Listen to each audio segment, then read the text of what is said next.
నమస్కారం.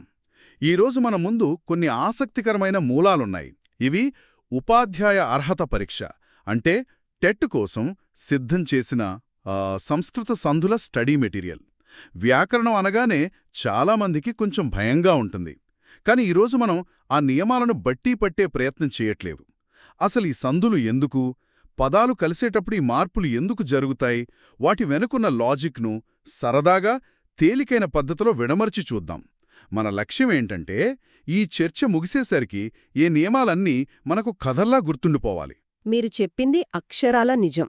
సంధి సూత్రాలు అంటే రెండు పదాలు కలిసినప్పుడు అవి ఒకదానికొకటి ఢీకొనకుండా ఉండటానికి ఏర్పడిన వ్యాకరణ ట్రాఫిక్ రూల్స్ లాంటివి. వ్యాకరణ ట్రాఫిక్ రూల్స్ బావుంది పదం. అవును. మనం వాటిని కేవలం నియమాలుగా చూస్తే కష్టంగా అనిపిస్తాయి. కానీ భాష యొక్క ప్రవాహంలో భాగంగా చూస్తే వాటి వెనుకున్న సౌందర్యం, ఆ తర్కం మనకు అర్థమవుతాయి. ఈ మూలాల్లోని సమాచారాన్ని ఆధారం చేసుకుని ఆ తర్కాన్ని అన్వేషిద్దాం. సరే, అయితే మన ప్రయాణం మొదలు పెడదాం. ముందుగా అసలు సంధి అంటే ఏమిటి? ఈ మూలాల్లో ఉన్న ప్రాథమిక నిర్వచనం ప్రకారం రెండు పదాల కలయికలో వచ్చే మార్పును సంధి అంటారు. ఈ నోట్స్లో దాదాపు 10 రకాల సంస్కృత సంధుల గురించి ప్రస్తావించారు. అన్నింటినీ కాకుండా వాటిలో ముఖ్యమైనవి, కొంచెం గమ్మత్తుగా అనిపించే వాటిపై మనం దృష్టి పెడదాం. మొదటగా జష్ట్వ సంధి. ఈ పేరు వినడానికే కొంచెం బరువుగా ఉంది. పేరు చూసి భయపడద్దు. ఇది చాలా సహజమైన ప్రక్రియ. ముందుగా సూత్రమేమిటో చూద్దాం. క చ ట త ప అనే పరుషాలకు అచ్చులు హ య వ ర లలు లేదా వర్గంలోని 3, 4, 5 అక్షరాలు పరమైతే వాటి స్థానంలో గ జ డ ద బ అనే సరళాలు వస్తాయి. ఒక్క నిమిషం, దీని కొంచెం విడమరుద్దాం. పరుషాలు అంటే కఠినంగా పలికేవి. అవును. సరళాలు అంటే మృదువుగా పలికేవి. అంటే కఠినమైన అక్షరం మృదువైన అక్షరంగా మారుతోందన్నమాట. ఉదాహరణకు వాక్ ప్లస్ ఈషుడు అనుంది. నాకైతే సూత్రం తెలియకపోతే వాకీషుడు అని కలపాలనిపిస్తోంది. కాని వాగీషుడు అంటారు. ఇక్కడ కా అనే కఠినమైన అక్షరం గాగా ఎందుకు మారుతోంది? దీని వెనుక లాజిక్ ఏమిటి? మీరు చాలా సరైన ప్రశ్న అడిగారు. ఇక్కడే అసలు విషయం ఉంది. ఇది పూర్తిగా ఉచ్చారణ సౌలభ్యం కోసం ఏర్పడిన మార్పు. మీరే వాకీషుడు అని పలకడానికి ప్రయత్నించండి. నాలుక కొంచెం కష్టపడుతుంది. వాక్ ఈషుడు కొంచెం బ్రేక్ వస్తోంది. అదే వాగీషుడు అనండి, చాలా సులభంగా ఒక ప్రవాహంలా వచ్చేస్తుంది. భాష ఎప్పుడూ కష్టం నుండే సులభం వైపు ప్రయాణిస్తుంది. నిజమే. మనం కూడా మాట్లాడేటప్పుడు వస్తున్నాను అని మొత్తం పలకం కదా, వస్తున్నా అని సులభంగా అనేస్తాం. కొన్ని శతాబ్దాల క్రితం భాషలో కూడా ఇలాంటి మార్పులే జరిగాయి. కాని వాటికి ఒక పద్ధతి, ఒక సూత్రం ఏర్పడింది. జష్ట్వసంధి అలాంటిదే. కఠినమైన క శబ్దాన్ని మృదువైన గగా మార్చి పలకడాన్ని సులభతరం చేస్తుంది. ఓ, అదా అసలు సంగతి. అంటే భాష తనను తాను సులభతరం చేసుకునే ప్రక్రియలో పుట్టిన నియమమిది. ఇప్పుడు అర్థమైంది. కువక్కి తర్వాత ఈ అనే అచ్చు వచ్చింది కాబట్టి ఆ అచ్చు ప్రభావంతో కఠినమైన కు కాస్త మెత్తబడి గ్ అయిందనమాట. మరో ఉదాహరణ కూడా ఉంది. అచ్ ప్లస్ అంతం. ఇక్కడ చకి ఆపరమైంది. అప్పుడు చ కూడా మృదువుగా మారి జ అయి అజంతమైంది. పలకడానికి కూడా అచంతం కన్నా అజంతం సులభంగా ఉంది. ఖచ్చితంగా ఈ తర్కాన్ని మీరు పట్టుకున్నారు. ఇంకో ఉదాహరణ తత్ ప్లస్ అరణ్యభూములు. ఇక్కడ థకి ఆపరమైంది కాబట్టి కఠినమైన థ కాస్త దాని మృదువైన రూపమైన ధగా మారి తదరణ్యభూములు అవుతుంది. కాబట్టి జష్ట్వసంధి అనగానే మనకు గుర్తుకు రావాల్సింది కఠినం నుండి మృదుత్వం వైపు అనే మార్పు. అంటే పరీక్షలో ఒక పదం చూసినప్పుడు అందులో గ జ డ ద బ వంటి అక్షరాలు కనిపిస్తే అది జష్ట్వసంధి అయ్యే అవకాశం ఉందని అనుమానించవచ్చు. సరిగ్గా అదే మంచి క్లూ. చాలా బావుంది. ఒక కఠినమైన ధ్వని మృదువుగా మారడం చూశాం. ఇప్పుడు ఒక అడుగు ముందుకేసి ఒక ధ్వని తన పక్కనున్న మరో ధ్వని ప్రభావంతో పూర్తిగా తన స్వరూపాన్ని మార్చుకోవడం చూద్దాం. అచ్చం పక్కనున్న స్నేహితుడిని అనుకరించినట్టు. దీన్నే శుత్వసంధి అంటారని ఈ నోట్స్ చెబుతున్నాయి. ఇది ఎలా పనిచేస్తుంది? అవును, ఇది కూడా చాలా ఆసక్తికరమైన మార్పు. దీన్ని భాషాశాస్త్రంలో ధ్వని సమీకరణం లేదా అసిమిలేషన్ అంటారు. అసిమిలేషన్ అంటే ఒక ధ్వని తన పక్కనున్న మరో ధ్వనితో కలిసిపోయి దానిలాగే మారిపోతుంది.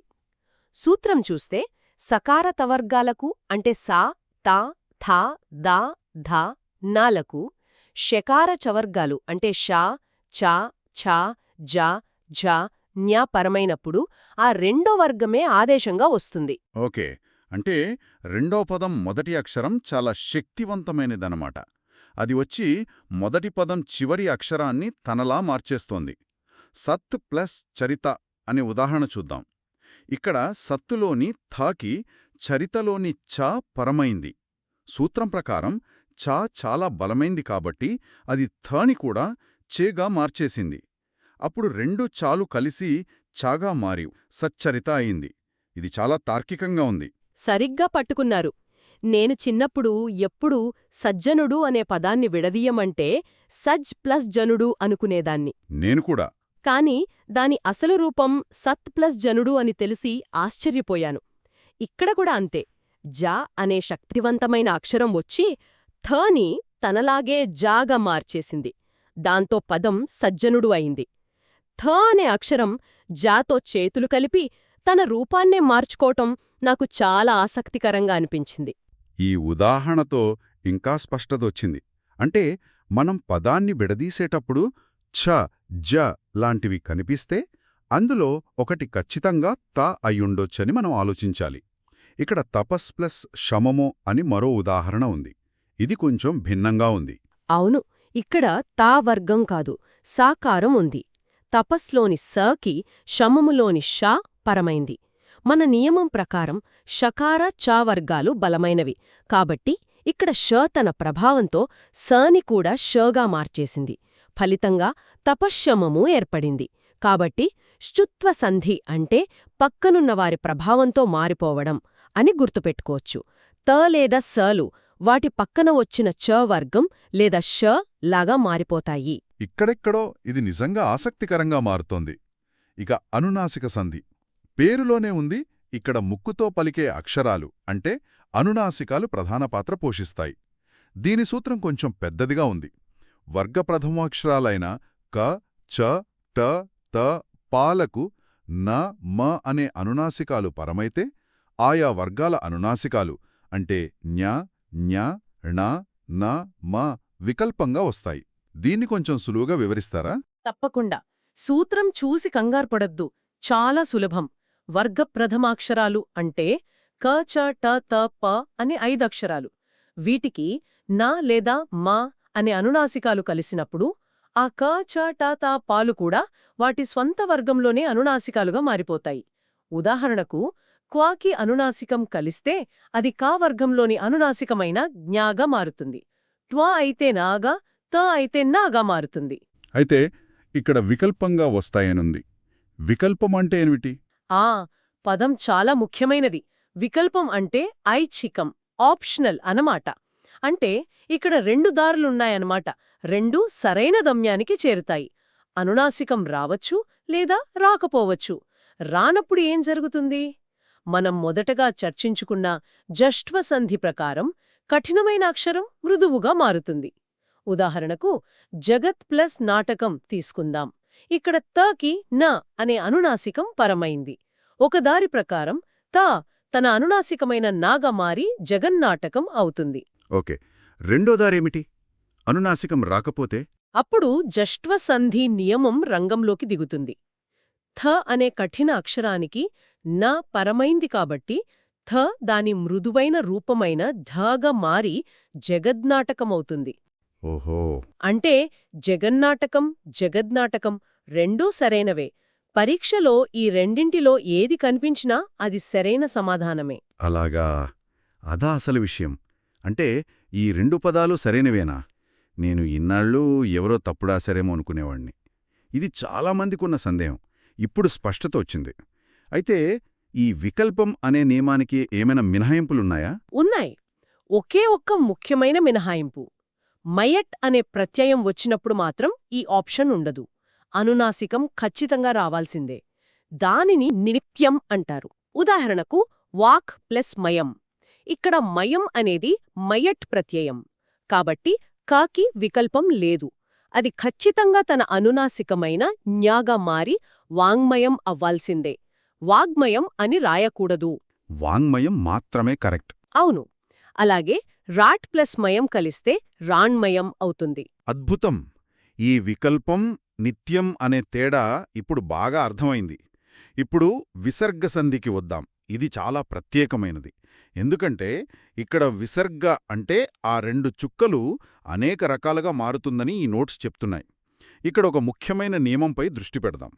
అకారానికి ముందున్న విసర్గకు వర్గ తృతీయ చతుర్థ పంచమాక్షరాలు లేదా హ, య, వ, ర, ల లు పరమైతే విసర్గ ఓకారంగా మారుతుంది. అవును.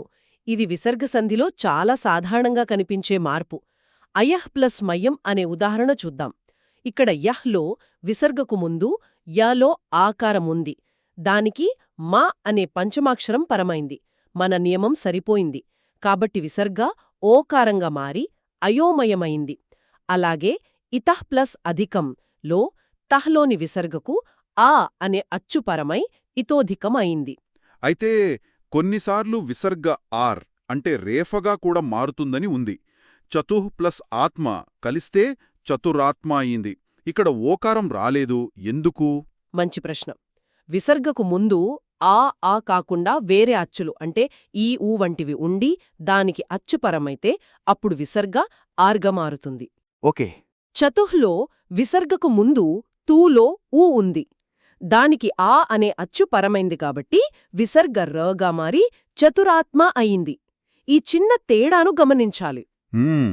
మరి ఈ నియమం అస్సలు వర్తించని సందర్భం కూడా ఉంటుందా? ఖచ్చితంగా ఉంటుంది. తపహా ప్లస్ ఫలము అనే ఉదాహరణ చూడండి. ఇక్కడ విసర్గకు ఫా అనే అక్షరం పరమైంది. ఫా అనేది పవర్గంలో రెండవ అక్షరం. అది మన నియమంలో చెప్పిన వర్గ 3, 4, 5 అక్షరాలు లేదా హయ్యవరల జాబితాలో లేదు. కాబట్టి ఇక్కడ ఏ ట్రాఫిక్ రూల్ వర్తించదు. రెండు పదాలు యథాతథంగా కలిసిపోయి తపహా ఫలం అని ఉంటాయి. నియమం యొక్క పరిధిని అర్థం చేసుకోవడం ఇక్కడ చాలా ముఖ్యం.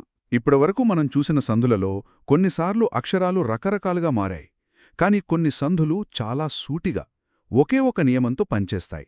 వాటిల్లో ఒకటి పరసవర్ణ సంధి అని ఈ నోట్స్ చెబుతున్నాయి. ఇది చాలా స్పష్టంగా కనిపిస్తోంది. అవును. ఇది చాలా సులభమైన సూటి అయిన నియమం. సూత్రం ప్రకారం తకారానికి లకారం పరమైతే ఆలోచించాల్సిన పనే లేదు. అది లాగా మారిపోతుంది. అంతేనా? అంతే. ఉత్ ప్లస్ లేఖనం అన్నప్పుడు తకి లే పరమైంది. దాంతో అది ఉల్లేఖనమైంది. త ప్లస్ లే కలిసి లేగా మారింది. అలాగే భగవత్ ప్లస్ లీల, ఇందులో తకి లీ పరమై భగవల్లీలగా మారింది. చాలా స్పష్టంగా ఉంది. ఇక చివరిగా పరరూప సంధి. పేర్లోనే ఉంది. పరరూపం అంటే రెండో పదం యొక్క రూపం ప్రధానంగా కనిపిస్తుందని అనుకోవచ్చా? దీని సూత్రం కొంచెం గందరగోళంగా అనిపిస్తోంది. హల్లులోని అకారానికి అకారం పరమైతే రెండో పదంలోని అచ్చు ఏకాదేశమై మొదటి హల్లు దీర్ఘమవుతుంది. సూత్రాన్ని పక్కన పెట్టి ఉదాహరణతో అర్థం చేసుకుందాం. ఇక్కడ రెండో పదం చాలా శక్తివంతమైనది. సీమ ప్లస్ అంతము అనే ఉదాహరణ తీసుకుందాం. ఇక్కడ రెండో పదమైన అంతము వచ్చి మొదటి పదమైన సీమలోని మలో దాగున్న ఆను తనలో కలిపేసుకుంటుంది. అలా చేసినందుకు ఆ మా అక్షరానికి ఒక ప్రమోషన్ ఇచ్చి మాగా మారుస్తుంది. దాంతో సీమంతము ఏర్పడుతుంది. బావుంది. అంటే రెండో పదం రూపాన్నే మొదటి పదం స్వీకరిస్తోంది. తనలోని ఆను కోల్పోయి దీర్ఘాన్ని పొందుతోంది. ఓహో, ఇది చాలా బావుంది. అంటే అంతము వచ్చి మాలోని ఆను లాగేసుకుని దానికి బదులుగా మాను మాగా మార్చింది. మరో ఉదాహరణ సార ప్లస్ అంగము ఉంది. ఇక్కడ కూడా అంగములోని ఆ, సారలోని రాలో ఉన్న ఆను తీసుకుని రాను రాగా మార్చి సారంగముగా చేసిందనమాట. ఈ అనాలజీతో ఇది చాలా సులభంగా గుర్తుంటుంది. ఖచ్చితంగా. వ్యాకరణాన్ని ఇలా కథల రూపంలో అనాలజీలతో గుర్తుంచుకుంటే ఎప్పటికీ మర్చిపోలేం. సరే, మనం చాలా ముఖ్యమైన సందుల వెనుకున్న తర్కాలను చర్చించుకున్నాం. ఇదంతా బాగానే ఉంది. కాని టెట్ పరీక్ష కోణంలో అభ్యర్థులు వీటిని ఎలా గుర్తుంచుకోవాలి? ఈ నోట్స్ కొన్ని సలహాలిస్తున్నాయి. ప్రశ్నలు సూటిగా సూత్రాలు, ఉదాహరణలపై ఆధారపడి ఉంటాయని చెప్తున్నాయి. ఇక్కడ నేను చెప్పేదొక్కటే. కేవలం బట్టి పట్టడం వల్ల తాత్కాలికంగా గుర్తుండొచ్చు. కాని దాని వెనుకున్న తర్కాన్ని, మనం ఇప్పుడు చర్చించుకున్న ఎనాలజీలను అర్థం చేసుకుంటే అది శాశ్వతంగా గుర్తుంటుంది. నిజమే. అలాగే సాధన చేయడం చాలా ముఖ్యం. పరీక్షలో పదాన్ని విడగొట్టడం, లేదా పదాలను కలపడం వంటి ప్రశ్నలు వస్తాయి. ఎంత ఎక్కువ ఉదాహరణలు సాధన చేస్తే అంత సులభంగా పదాన్ని చూడగానే అది ఏ సంధికి చెందిందో గుర్తించగలుగుతారు. అవును, ఆచరణ చాలా ముఖ్యం. ఈ నోట్స్లో చెప్పినట్టు ప్రతి సంధికి కొన్ని ముఖ్యమైన ఉదాహరణలను బాగా నేర్చుకోవడం ద్వారా నియమాలను గుర్తుంచుకోవచ్చు. ఉదాహరణకు, సజ్జనుడు అనగానే తాకి జాపరమైంది, ఇది శుత్వ సంధి అని. వాగీషుడు అనగానే క మృదులుగా గ అయింది, ఇది జష్ట్వ సంధి అని గుర్తుకురావాలి. సరిగ్గా అలా గుర్తుకురావాలంటే సాధన చెయ్యాలి. అంతేకాదు, ఈ సంధులను నేర్చుకోవడం వల్ల కేవలం పరీక్షలో మార్కులే కాదు, మన తెలుగు భాషా నైపుణ్యం కూడా పెరుగుతుంది. అదెలా? ఎందుకంటే మనం రోజూ వాడే తెలుగులో లెక్కలేనన్ని సంస్కృత పదాలు ఉన్నాయి. అయోమయం, సజ్జనుడు, వాంగ్మయం వంటి పదాల నిర్మాణం అర్థమైతే భాషపై మనకు మరింత పట్టు దొరుకుతుంది. కాబట్టి మనం ఈరోజు చూసిందాని ప్రకారం సంస్కృత సంధులు కేవలం పరీక్షల కోసం గుర్తుపెట్టుకోవాల్సిన నియమాలు మాత్రమే కాదు. అవి పదాలు ఎలా ఏర్పడతాయి, ధ్వనులు ఎలా కలుస్తాయి, ఉచ్చారణ సౌలభ్యం కోసం భాష తనను తాను ఎలా మార్చుకుంటుందో చూపే ఒక అద్భుతమైన తార్కిక వ్యవస్థ. ఖచ్చితంగా. ఈ విశ్లేషణ తర్వాత ఒక ఆలోచన మిగిలిపోతోంది. ఈ వ్యాకరణ నియమాలను కేవలం పరీక్షలో మార్కుల కోసం కాకుండా మనం రోజూ వాడే పదాల మూలాలను అన్వేషించడానికి ఒక సాధనంగా ఉపయోగించుకుంటే ఎలా ఉంటుంది? ఉదాహరణకు, రేపటి నుండి సజ్జనుడు లేదా వాంగ్మయం వంటి పదాలు విన్నప్పుడు వాటి వెనుకున్న సంధి నియమం, ఆ ధ్వనుల మార్పు వెనుకున్న కథ మనకు గుర్తుకొస్తే భాషపై మన అవగాహన, ప్రేమ రెండూ మరింత లోతుగా మారవా?